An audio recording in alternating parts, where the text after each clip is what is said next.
Hello friend, SSC CGL का tyre 1 का जो है 2023 का 14 जुलाई का फर्स्ट शिफ्ट का पहला दिन है। एग्ज़ाम छूट चुका और कैंडिडेट एग्ज़ाम दे के आए।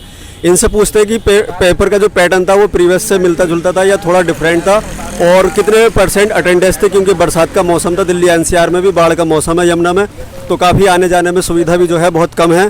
तो हम इनसे पूछते हैं कि पेपर का लेवल कैसा था। भाई, आप जब पेपर दे रहे थे लेवल कैसा था? मॉडरेट था, टफ था? मॉडरेट से लगा लो ऊपर ही था, बट टफ इतना भी टफ नहीं था कि अगर जिसने नॉर्मल पढ़ा है थोड़ा बहुत अच्छा 3-4 महीने जिसने अच्छी तरह पढ़ा है वो आराम से कर सकता है।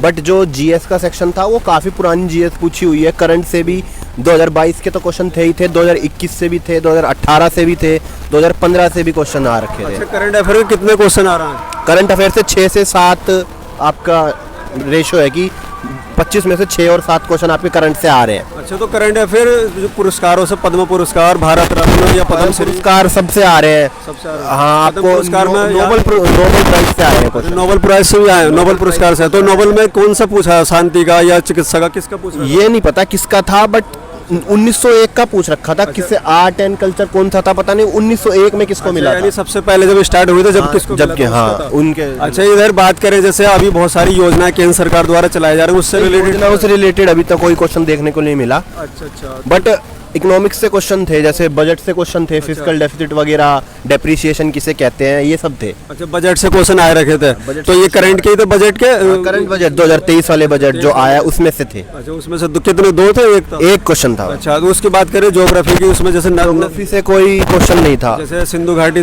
तंत्र है नदी का, या गंगा नदी से, या दर्रे की इससे क्वेश्चन नहीं था। झीलें, झरने। हिस्ट्री से एक वो क्वेश्चन था कि बुद्धिज्म से क्वेश्चन था। अच्छा, यानी बौद्ध धर्म से रिलेटेड था। हाँ, एक जो भरतनाट्यम था उसकी थीम किस नाम थी, बुद्धिज्म ने, जैनिज्म ने, तो ऐसे ऑप्शन थे। घुमा के पूछ रहा था, बहुत घुमा के पेपर। प्राचीन इतिहास में और भी थे किसी वैदिक काल से, सिंधु घाटी सभ्यता से, मोहनजोदड़ो का था। जो वैदिक एज से क्वेश्चन था कि जो नदियों के पुराने नाम थे उनको क्या कहते हैं। जैसे झेलम का पुराना नाम पूछ रखा था, सात्विक था, काफी कुछ थे वो। झेलम का के पुराना नाम क्या था? तीस्ता वगैरह इस तरह से। हाँ, हाँ। अच्छा, तो इससे अगर बात करें जो है इतिहास से, जैसे राष्ट्रीय कांग्रेस अधिवेशनों से या नहीं, इनसे कोई क्वेश्चन नहीं है। गांधी युग से कोई मोस्टली उनका रेशो चल रहा है स्टैटिक जीके और करंट अफेयर का, ज्यादातर मोस्टली वही है। अच्छा, यानी ज्यादा जो आ रहा वो स्टैटिक जीके और करंट अफेयर, इसके 8-10-12 क्वेश्चन है। हाँ, आराम से 8-10-12 15 तक क्वेश्चन है। 15 तक है। हाँ, 10 से 15 तक क्वेश्चन है। जो आगे के शिफ्टों में एग्जाम हो, करंट अफेयर को रिवीजन करना है। और कब तक करंट अफेयर कम से कम आपको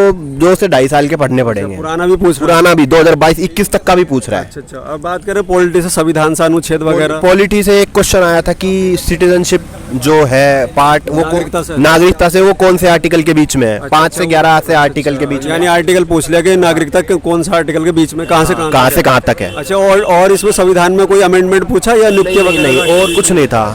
अनुच्छेद वगैरह कोई और कुछ नहीं था, बस एक ही इतना। मौलिक अधिकार, मौलिक कर्तव्य, कुछ भी नहीं था। और बस ये निर्वाचन आयोग है किस भाग में, इस तरह से ऐसा कुछ था नहीं। बस पॉलिटी से एक ही क्वेश्चन था, ये सिटीजनशिप वाला। और बाकी स्टैटिक से था कि बैडमिंटन का कोर्ट कितना होता है, ये पुरस्कार खेल से संबंधित लूसेंट की विविध दे रखी जी के, वहाँ से पोर्शन में फंस रहा। हाँ, वहाँ से बिल्कुल फंस रहा है। लूसेंट में से लूसेंट की विविध जो वाला है, मिसलेनियस जी के, मिसलेनियस है, बिल्कुल है। क्योंकि आजकल का टाइम ऐसा है कि नॉर्मल तो कोई नहीं पूछता जीएस, क्योंकि नॉर्मल जीएस सब पढ़ते हैं। सब पढ़ते हैं, तो इन हिस्ट्री पॉलिटिक्स सब पढ़ते हैं। आजकल क्वेश्चन आते हैं करंट से और स्टैटिक जीके से। अच्छा, बात कर लेते हैं हम इस। आपने बताया कि जीके में तो करंट अफेयर और स्टैटिक ज़्यादा पढ़ लें, उससे काम चल जाएगा।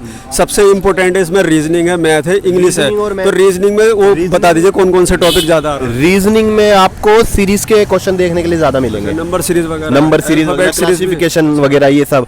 रीजनिंग तो इतनी खास नहीं है, रीजनिंग तो इजी आ रही है। कोडिंग डिकोडिंग से कितने क्वेश्चन होंगे? कोडिंग डिकोडिंग से 2 क्वेश्चन थे। 2 थे तो टफ थे, मतलब अल्फाबेट वाले थे, नॉर्मल थे। अगर थोड़ा सा आपको करोगे तो आपको क्लिक हो जाएगा कि क्या पैटर्न चल रहा है। अच्छा, उसमें श्रृंखला वगैरह भी दे रखी थी, खाली स्थान भरने वाले जो होते हैं रीजनिंग। हाँ, सब होते हैं रीजनिंग में। हाँ, एनालॉजी वगैरह, क्लासिफिकेशन हो गया, फिगर से क्वेश्चन काफी आते हैं कि ये फिगर चल रहा है, ये ट्रायंगल इधर चला गया, ये इधर चला गया। तो मतलब नॉन वर्बल के जीके भी? नॉन वर्बल जीके आराम से आ रही है। 6 से 7 क्वेश्चन नॉन। ब्लड रिलेशन से था कोई क्वेश्चन? हाँ, ब्लड रिलेशन से एक क्वेश्चन था कि ये अपने मामा के चाची की लड़की के साथ घूम रहा है, तो वो उसका क्या लगेगा। तो इस टाइप का था, इस टाइप का क्वेश्चन आ रखा है। उसका फोटो दिखाया, वो उसके चाचा, फोटो दिखाने वाला नहीं कि हाँ कि ये जो है इसके साथ घूम रहा है, ये इसके नाना की पोती है तो इसकी क्या लगेगी, इसकी मम्मी के पापा की पोती है तो इसकी क्या लगेगी। इस टाइप का रिलेशन में पूछ रहा हूं। अच्छा, बात करें जैसे वेन डायग्राम से कोई क्वेश्चन था? वेन डायग्राम से 3 क्वेश्चन थे। 3 क्वेश्चन था। किस टाइप के थे? जैसे वेन डायग्राम से था, एक था टिकट, एक था एयरप्लेन, एक था ट्रेन। अच्छा,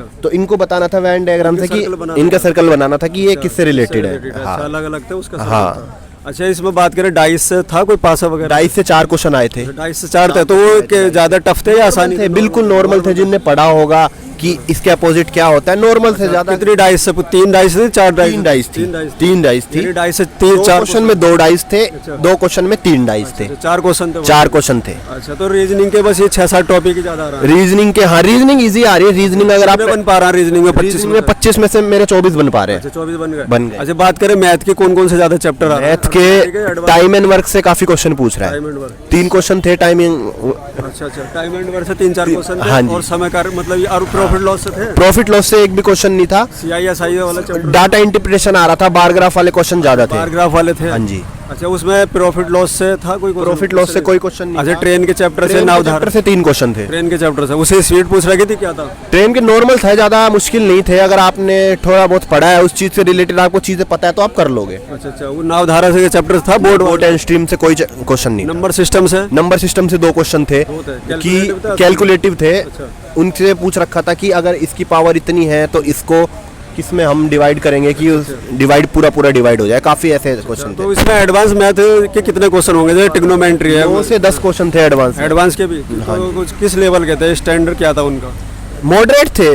मॉडरेट ना ज्यादा इजी भी। हाँ, ट्रिग्नोमेट्री से कितने क्वेश्चन? ट्रिग्नोमेट्री से 2 क्वेश्चन थे। अच्छा, तो उसका क्या निकालना? साइन थीटा, कोस थीटा, इस तरह किस दे रखा था कि थीटा की वैल्यू अगर इतनी है तो tan थीटा वगैरह cos थीटा की वैल्यू कितनी होगी, तो थीटा की वैल्यू मान रखी? हाँ, थीटा की वैल्यू देके पूछ रखा था। मेंसुरेशन से थे जैसे क्षेत्र आयतन वाले वॉल्यूम से थे। मेंसुरेशन 2 सेंट्रिक सर्कल का क्वेश्चन था कि 2 सर्कल है, एक के अंदर एक है तो इनका रेडियस इतना दे रखा है, तो इनकी कॉर्ड की वैल्यू पूछी हुई थी। काफी क्वेश्चन थे। अच्छा, बात तो इसमें कितने बन पा रहा है मैथ में? मैथ में मेरे 17 से 18 क्वेश्चन बने। 17-18 कर पा रहा है? हाँ, आराम से। अच्छा, इसकी बात करें इंग्लिश की, तो उसमें कौन कौन से टॉपिक? थोड़ा अच्छा आ रहा है इंग्लिश से। एक तो एंटोनिम सिनोनिम पूछे जा रहे हैं, 5 से 6 क्वेश्चन एंटोनिम से। 6 एंटोनिम तो किस टाइप के? थोड़े टफ है या आसान? टफ थे। मतलब ये है कि आपने अगर कहीं ना कहीं पढ़े हो तो ही कर सकते हो, वरना तो नहीं कर पाओगे। 5 से 6 एंटोनिम सिनोनिम था। अच्छा, इसमें बोर्ड से था क्वेश्चन जैसे फिल इन द ब्लैंक से, पैसेज फिलिंग द ब्लैंक से आते हैं, क्लोज टेस्ट आता है। लास्ट का जो 5 क्वेश्चन होते हैं वो क्लोज टेस्ट के होते हैं, फिलिंग द ब्लैंक्स होते हैं। क्लोज टेस्ट किस पे पूछ रखा था? कोई करंट से रिलेटेड था या वैसे? नहीं, करंट से कोई रिलेटेड नहीं, नॉर्मल जर्नल पे था कि अगर हम मतलब कोई चीज करते हैं तो हमें क्या क्या चीजों की सावधानी रखनी चाहिए, तो इससे रिलेटेड था। नरेशन, एक्टिव पैसिव वगैरह थे? इनसे एक्टिव पैसिव नहीं थे। सेंटेंस एरर के क्वेश्चन ज्यादा। सेंटेंस एरर के थे क्वेश्चन। PQRS वगैरह थे? PQRS 2 क्वेश्चन थे। PQRS तो वो लेंथी थे या आसान छोटे थे? छोटे थे, पर 1 घंटे के हिसाब से तो आपको अगर आता है तो ही कर पाओगे, नहीं तो मुश्किल है थोड़ा। अच्छा, तो इसमें बता दीजिए इंग्लिश में और कौन कौन से चैप्टर जाते थे? वो टॉपिक कौन कौन से? जैसे आर्टिकल है, फिर ग्रामर से और कौन कौन से? ग्रामर से इतना कोई खास पोर्शन नहीं था। क्लोज टेस्ट से वो थे, क्या नाम है, PQRS थे, और आपके सेंटेंस एरर थे और एंटोनिम सिनोनिम थे।